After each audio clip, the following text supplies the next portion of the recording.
ಬಳ್ಳಾರಿಯ ಗಲಾಟೆಯಲ್ಲಿ ಕೈ ಕಾರ್ಯಕರ್ತರ ರಾಜಶೇಖರ್ ಸಾವನ್ನಪ್ಪಿರೋದು. ಬಳ್ಳಾರಿ ಮೆಡಿಕಲ್ ಕಾಲೇಜಿನಲ್ಲಿ ಈಗ ಮರಣೋತ್ತರ ಪರೀಕ್ಷೆಯನ್ನ ಮಾಡ್ತಾ ಇದ್ದಾರೆ. ಸದ್ಯ ಪೊಲೀಸ್ ಕಸ್ಟಡಿಯಲ್ಲೇ ಮೃತದೇಹ ಇರೋದು. ಆಸ್ಪತ್ರೆ ಬಳಿ ಈಗ ಕಾಂಗ್ರೆಸ್ನ ಕಾರ್ಯಕರ್ತರು ಸೇರ್ಕೊಂಡಿದ್ದಾರೆ.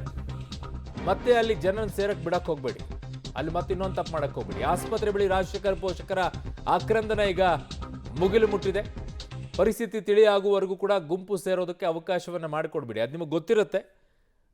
ಕೇವಲ ಜನಾರ್ದನ್ ರೆಡ್ಡಿ ಅವರ ನಿವಾಸ ಸುತ್ತಮುತ್ತ ನಿಷೇಧಾಜ್ಞೆಯನ್ನು ಹೇರುವಂಥದ್ದಲ್ಲ. ಈಗ ಅಲ್ಲಿ ಮೆರವಣಿಗೆ ಮಾಡ್ಬಿಡ್ತೀವಿ, ಅದು ಮಾಡ್ತೀವಿ, ಏನೇನೋ ಪ್ಲ್ಯಾನ್ ಮಾಡ್ಕೊಳ್ತಾರೆ. ಅಂಥವಕ್ಕೆಲ್ಲ ಅವಕಾಶ ಕೊಡಬೇಡಿ.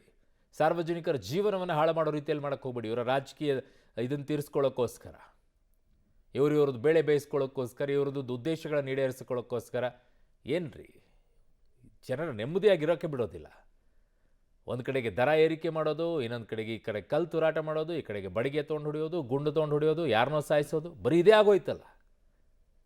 ನನ್ನ ಸಹೋದ್ಯೋಗಿ ಮುಖಣ್ಣನ ಕತ್ತಿ ನನ್ನ ಸಂಪರ್ಕಕ್ಕೆ ಸಿಗ್ತಾ ಇದ್ದಾರೆ. ಮುಖಣ್ಣ, ಈಗ ಸದ್ಯಕ್ಕೆ ಆಸ್ಪತ್ರೆ ಬಳಿ ಯಾವ ರೀತಿಯಾದಂಥ ಪರಿಸ್ಥಿತಿ ಇದೆ, ಮತ್ತು ಯಾವಾಗ ಮೃತದೇಹವನ್ನು ಕುಟುಂಬಸ್ಥರಿಗೆ ಹ್ಯಾಂಡ್ ಓವರ್ ಮಾಡ್ತಾರಂತೆ, ಏನು ಮಾಹಿತಿ ಸಿಗ್ತಾ ಇದೆ? ಈಗ ಸದ್ಯಕ್ಕೆ ಪರಿಸ್ಥಿತಿ ಹೇಗಿದೆ ಆಸ್ಪತ್ರೆ ಮುಂಭಾಗ?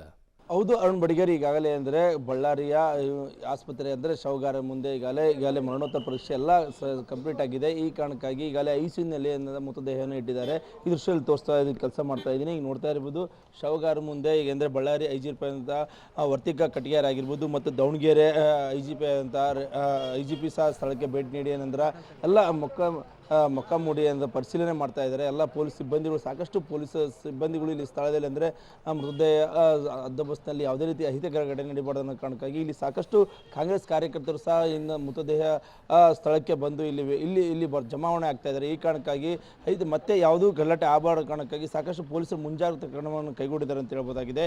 ದೃಶ್ಯದಲ್ಲಿ ನೋಡ್ತಾ ಇದ್ವಿ, ಒಬ್ಬರಲ್ಲಿಬ್ಬರಲ್ಲ ಸಾಕಷ್ಟು ಪೊಲೀಸರ ತಂಡ ಈ ಸ್ಥಳದಲ್ಲಿ ಬೀಡುಬಿಟ್ಟಿದೆ. ಆದರೆ ಬಳ್ಳಾರಿಯ ಕೇವಲ ಬ್ಯಾನರ್ ಗಲಾಟೆಗೆ ಸಂಬಂಧಪಟ್ಟಂತೆ ಅಂದರೆ ಮೃತಪಟ್ಟಿರುವಂಥ ಕಾರಣಕ್ಕಾಗಿ ಮೃತಪಟ್ಟಿರುವಂಥ ಅವರ ಕುಟುಂಬದವರು ಸಹ ಇಲ್ಲಿ ಸಹ ಅವರು ಆಕ್ರಂದನ ಮುಗಿಲು ಮುಟ್ಟಿದೆ ಅಂತ ಹೇಳ್ಬೋದಾಗಿದೆ. ಒಟ್ಟಾರೆಯಾಗಿ ಹೇಳ್ಬೋದು ಅಂದರೆ ಸಾಕಷ್ಟು ಏನಂದರೆ ಇಲ್ಲಿ ಮನೆಯವರಾಗಿರ್ಬೋದು ಮತ್ತು ಕಾಂಗ್ರೆಸ್ ಮುಖಂಡ ಅಂದರೆ ಕಾಂಗ್ರೆಸ್ ಶಾಸಕ ಆಗಿರುವಂಥ ಭರತ್ ರೆಡ್ಡಿ ಅವರ ಸಂಬಂಧಿಕರು ಸಹ ಅಂದರೆ ಇಲ್ಲಿ ಚಿಕ್ಕಪ್ಪ ಆಗಿರುವಂಥ ಪ್ರತಾಪ್ ರೆಡ್ಡಿ ಸಹ ಅಂದರೆ ಸ್ಥಳದಲ್ಲಿ ಬಂದು ಅಂದರೆ ಮಾಹಿತಿ ಕಲೆಕ್ಟ್ ಮಾಡ್ತಾರೆ ಅಂತ ಹೇಳ್ಬೋದು. ಒಟ್ಟಾರೆ ಇಲ್ಲಿ ಹೇಳ್ಬೇಕಂದ್ರೆ ಈ ಪ್ರಕ್ಷುಬ್ಧ ವಾತಾವರಣ ನಿರ್ಮಾಣ ಆಗಿದೆ ಅಂತ ಹೇಳ್ಬೋದಾಗಿದೆ. ದೃಶ್ಯದಲ್ಲಿ ಇನ್ನೊಂದು ಅಂದರೆ ಶವಗಾರ ಮುಂಭಾಗದಲ್ಲಿ ಕಾಂಗ್ರೆಸ್ ಕಾರ್ಯಕರ್ತರು ಸಹ ಜಮಾವಣೆ ಆಗ್ತಾರೆ. ನೋಡ್ತಾ ಇರೋ ದೃಶ್ಯದಲ್ಲಿ ನಿನ್ನೆ ಏನಾರ ಪೊಲೀಸರು ಜಮಾವಣೆ ಆಗುವಂಥ ಕಾಂಗ್ರೆಸ್ ಕಾರ್ಯಕರ್ತರನ್ನ ತಿಳಿಗೊಳಿಸುವಂಥ ಕೆಲಸ ಮಾಡಬೇಕಾಯಿತು.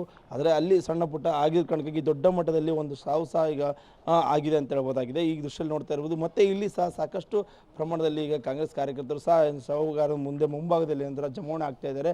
ಈಗ ಬಳ್ಳಾರಿ ನಗರದ ಶಾಸಕರಾದಂಥ ಭರತ್ ರೆಡ್ಡಿ ಸಹ ಅಂದರೆ ಕೆಲವೇ ನಿಮಿಷಗಳಲ್ಲಿ ಇಲ್ಲಿಗೆ ಸ್ಥಳಕ್ಕೆ ಬಂದು ಅಂದರೆ ಕುಟುಂಬದ ಜೊತೆಗೆ ಮಾತಾಡ್ತಾರೆ ಅನ್ನೋ ಕಾರಣಕ್ಕಾಗಿ ಸಾಕಷ್ಟು ನಮ್ಮ ಕಾಂಗ್ರೆಸ್ ಕಾರ್ಯಕರ್ತರು ಸಹ ಇಲ್ಲಿ ಸ್ಥಳದಲ್ಲಿ ಬೇಡಿಬಿಟ್ಟಿದ್ದಾರೆ ಅಂತ ಹೇಳ್ಬೋದಾಗಿದೆ. ಒಟ್ಟಾರೆ ಆಗಿರ್ಬೋದು ಪೊಲೀಸರು ಈಗಾಗಲೇ ಇಲ್ಲಿ ಯಾವುದೇ ರೀತಿ ಮತ್ತೆ ಏನಾದರೂ ಘಟನೆ ನಡೀಬಾರ್ದು ಅನ್ನೋ ಕಾರಣಕ್ಕಾಗಿ ಮುನ್ನೆಚ್ಚರಿಕೆಯಾಗಿ ಸಾಕಷ್ಟು ಏನಂದರೆ ಮಾಧ್ಯಮದವ್ರಿಗೆ ಆಗಿರ್ಬೋದು ಮತ್ತು ಪೊಲೀಸ್ ಎಲ್ಲರಿಗೂ ತಿಳಿ ಹೇಳ್ತಾ ಇದ್ದಾರೆ. ಸೂಕ್ಷ್ಮ ಪ್ರದೇಶ ಆಗಿರೋದ್ರಿಂದ ಮತ್ತು ಈಗ ಹೊರಗಡೆ ಹೋಗಿ ಅನ್ನೋ ಕಾರಣಕ್ಕಾಗಿ ಎಲ್ಲ ಹೇಳಿದ್ರು ಹೇಳುವಂಥ ಕೆಲಸ ಆಗ್ತಿದೆ ಅಂತ ಹೇಳ್ಬೋದಾಗಿದೆ. ಅರುಣ್ ಬಡಿಗೇರ್. ಓಕೆ ಮುಖಣ್ಣ ಹಾಗೂ ಅಮರೇಶ್ ಇಬ್ಬರು ಕೂಡ ಹಾಗೆ ಸಂಪರ್ಕದಲ್ಲಿರಿ. ವಾಪಸ್ ಬರ್ತೀನಿ ನಿಮ್ಮ ಹತ್ರ.